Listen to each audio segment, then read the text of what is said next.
Baiklah, pada video kali ini kita akan membahas bagaimana cara pengisian C hasil pada pemilu tahun 2024 ini.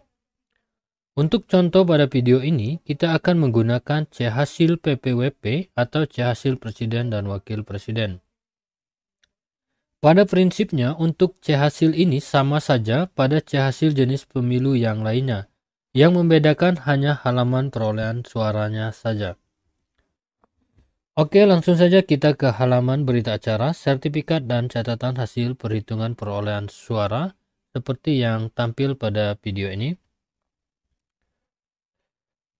Selanjutnya kita akan membahas bagaimana tata cara pengisian untuk model berita acara, sertifikat dan catatan hasil perhitungan perolehan suara ini.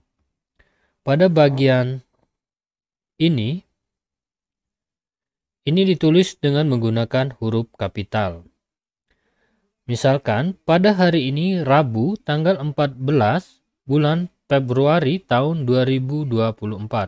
Ini ditulis dengan huruf kapital, bukan ditulis dengan angka.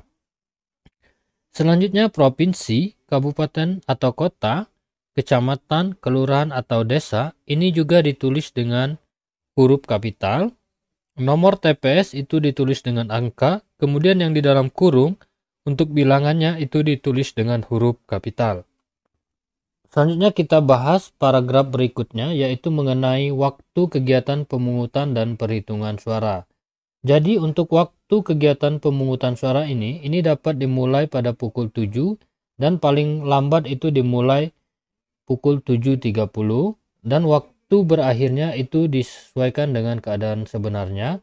Begitu juga dengan rapat perhitungan suara, itu dimulai dan diakhiri dan berakhir sesuai dengan keadaan sebenarnya di waktu setempat di hari yang sama atau di hari setelahnya. Selanjutnya bagian Romawi 1, data pemilih dan pengguna hak pilih. Bagian A, data pemilih. Jumlah pemilih dalam daftar pemilih tetap.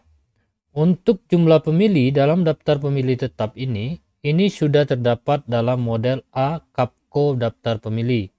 Jadi kawan-kawan KPPS itu nanti dapat melihat jumlah laki-lakinya berapa, jumlah perempuannya berapa, kemudian jumlah laki-laki perempuannya itu berapa. Ini sudah ada di model A Kapko daftar pemilih. Jadi untuk video ini kita anggap bahwa laki-lakinya itu berjumlah 137, kemudian perempuan itu berjumlah 140, jumlah laki-laki perempuan itu 277. Selanjutnya bagian B, pengguna hak pilih. Pertama, jumlah pengguna hak pilih dalam daftar pemilih tetap. Jadi untuk jumlah pengguna hak pilih dalam daftar pemilih tetap ini dapat dilihat dalam C, daftar hadir DPT yang sudah ditandatangani oleh pemilih. Nanti tinggal dihitung saja itu beberapa jumlah laki-laki, berapa jumlah perempuannya, kemudian totalnya berapa. Nah, untuk video ini kita anggap jumlah laki-lakinya itu 130, perempuannya 124, total keseluruhan itu 254. Kemudian yang kedua, jumlah pengguna hak pilih dalam daftar pemilih tambahan atau DPT. Jadi sebelumnya kawan-kawan KPPS itu harus memahami apa yang dimaksud dengan DPTB ini. DPTB itu merupakan pemilih yang telah terdaftar di DPT di suatu TPS, namun karena keadaan tertentu, pemilih tersebut tidak dapat menggunakan haknya untuk memilih di TPS di mana pemilih tersebut terdaftar. Pemilih ini dapat menggunakan hak pilihnya di tempat lain setelah mengurus sebagai pemilih DPTB dan nantinya mendapat surat A pindah memilih untuk dibawa ke TPS sebagai pengganti C pemberitahuan atau undangan memilih. Jadi kita anggap pada kasus ini jumlah DPTB atau jumlah pengguna hak pilih yang menggunakan surat A pindah memilih itu laki-laki sebanyak 3, kemudian perempuan sebanyak 2 pemilih, totalnya itu ada 5. Jadi untuk kolom yang kosong, ini di kolom ratusan dan kolom puluhan, ini kita berikan tanda silang. Seperti ini. Selanjutnya di Bagian yang ketiga yaitu jumlah pengguna hak pilih dalam daftar pemilih khusus atau DPK. Nah, DPK ini merupakan orang yang pada hari pemungutan suara itu membawa KTP atau suket untuk menggunakan hak pilihnya. Namun ini juga harus diperiksa oleh kawan-kawan KPPS apakah pemilih DPK ini sudah terdaftar atau belum di DPT maupun DPTB. Jadi khusus untuk pemilih DPK ini orang yang memang belum terdaftar di DPT maupun DPTB. Cara pengecekannya nanti kawan-kawan KPPS itu dapat menggunakan cek dptonline.kpu.go.id. Pada kasus ini kita anggap pemilih DPK laki-laki itu sebanyak 2, kemudian perempuan sebanyak 2, total keseluruhan itu ada 4. Poin yang keempat yaitu jumlah pengguna hak pilih. Nah, jadi jumlah pengguna hak pilih ini merupakan total dari B1 ditambah B2 ditambah B3, yaitu jumlah pengguna hak pilih dalam DPT ditambah dengan jumlah pengguna hak pilih dalam DPTB ditambah lagi dengan jumlah pengguna hak pilih dalam DPK. Jadi totalnya itu didapat 263 pemilih. Selanjutnya, Romawi 2, data penggunaan surat suara. Bagian 1, jumlah surat suara yang diterima termasuk surat suara cadangan 2% dari DPT. Pada video ini, jumlah DPT itu sebanyak 277. 2% dari 277 ini itu 5,54. Jadi kita bulatkan ke atas menjadi 6. 277 ditambah 6 itu didapat hasilnya 283. Sebagai catatan, apabila 2% dari DPT itu mendapatkan hasil koma di belakangnya, maka itu dilakukan pembulatan ke atas. Atau untuk bagian ini, kawan-kawan PPS itu dapat menghitung jumlah keseluruhan dari surat suara yang diterima oleh KPPS. Ini hasilnya itu sama saja dengan jumlah dari DPT itu ditambah 2% dari DPT. Selanjutnya bagian kedua yaitu jumlah surat suara yang digunakan. Untuk jumlah surat suara yang digunakan ini harus sama antara jumlah pengguna hak pilih dengan jumlah surat suara yang digunakan, kemudian harus sama juga dengan jumlah suara sah dan suara tidak sah. Apabila tidak sama artinya terjadi kekeliruan, nanti silakan dikoreksi kembali. Kemungkinan ada kesalahan-kesalahannya.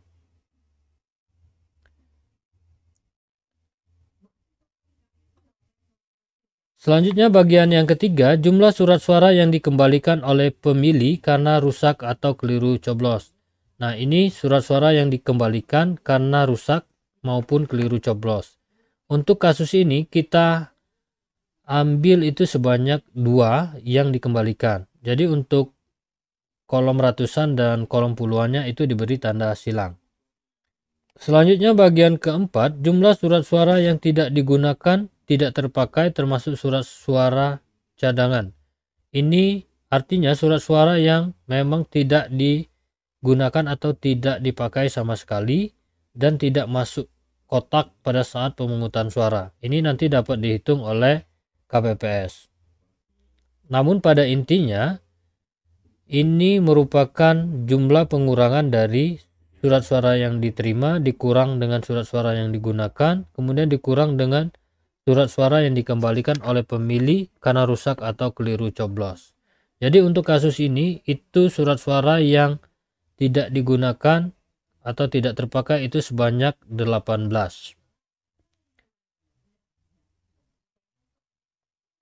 Selanjutnya Romawi 3, data pemilih disabilitas. Jumlah seluruh pemilih disabilitas yang menggunakan hak pilih. Untuk kasus ini untuk jumlah laki-lakinya itu tidak ada, perempuannya itu ada 1 perempuan pemilih disabilitas, jadi totalnya itu ada 1. Selanjutnya kolom nama dan tanda tangan KPPS. Ini wajib diisi oleh KPPS, wajib dibumbui tanda tangan dan diberi nama lengkap. Begitu juga dengan nama dan tanda tangan saksi, ini perlu tanda tangani dan diberi nama. Namun apabila saksi tidak mau menandatangani, ini tetap berlaku. Jadi tidak menjadi penghambat apabila saksi tidak mau menandatanganinya. Halaman berikutnya, halaman perolehan suara. Jadi untuk bagian isian provinsi, kabupaten kota, kecamatan, kelurahan atau desa, ini sama seperti halaman sebelumnya, itu ditulis dengan huruf kapital, nomor TPS ditulis angka, yang di dalam kurung juga ditulis dengan huruf kapital. Selanjutnya bagian 4, data rincian perolehan suara pasangan calon presiden dan wakil presiden. Karena ini C hasil PPWP atau C hasil untuk presiden dan wakil presiden. Nah, ini memuat nomor dan nama pasangan calon, kemudian ada nomor urut.